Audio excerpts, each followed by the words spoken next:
बच्चों, आज मैं भौतिक विज्ञान का पहला अध्याय कूलाम का नियम तथा वैद्युत क्षेत्र शुरू कर रहा हूँ। इसमें सबसे पहले हम वैद्युत आवेश के बारे में जानेंगे और इसकी परिभाषा है: वैद्युत आवेश पदार्थ का वह गुण है जो किसी अन्य पदार्थ पर आकर्षण अथवा प्रतिकर्षण बल का अनुभव कराता है।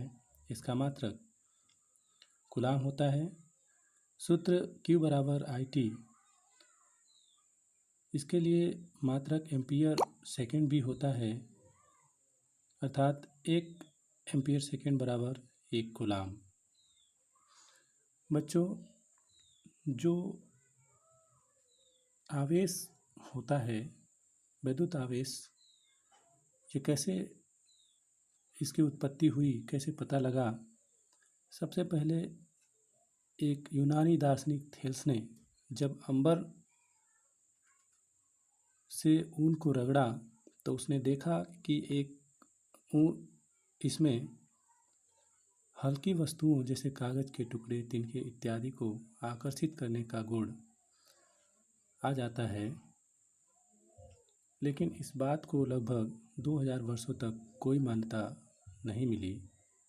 सन 1600 ईस्वी में गिलबर्ट नामक एक साइंटिस्ट ने प्रयोग किया और उसने देखा कि अंबर की भांति अन्य कई वस्तुएं जैसे कांच, आपनूस, गंधक, लाख इत्यादि रगड़े जाने पर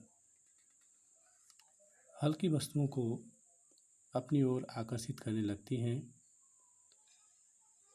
इस तरह जो पदार्थ इस गुण को धारण करता है, उस पदार्थ को हम कहते हैं वैद्युतमय पदार्थ, तथा जिस कारण यह गुण उत्पन्न होता है उस कारण को हम लोग वैद्युत कहते हैं। और जो वस्तुएं वैद्युतमय हो जाती हैं तो हम उसको कह सकते हैं कि वह वस्तु आवेशित हो गई, अर्थात उसने आवेश ग्रहण कर लिया।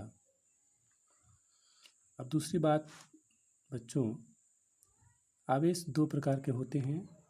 पहला धन आवेश और दूसरा ऋण आवेश। अब ये समझना है कि धन आवेश और ऋण आवेश कैसे उत्पन्न हुए। तो वस्तुओं को रगड़ने पर जो वस्तु इलेक्ट्रॉन ग्रहण करती है या ले लेती है वह वस्तु ऋण आवेशित होती है, और जिस वस्तु से इलेक्ट्रॉन निकल जाते हैं वह वस्तु आपकी धन आवेशित होती है।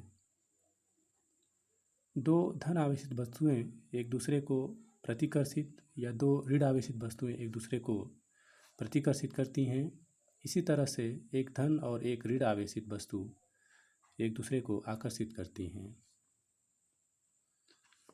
बच्चों, इलेक्ट्रॉन के निकलने और इलेक्ट्रॉन के ग्रहण करने की जो घटना है इसको हम लोग इलेक्ट्रॉन सिद्धांत भी कहते हैं।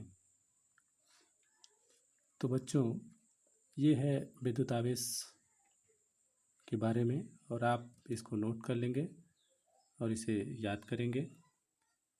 बस आज इतना।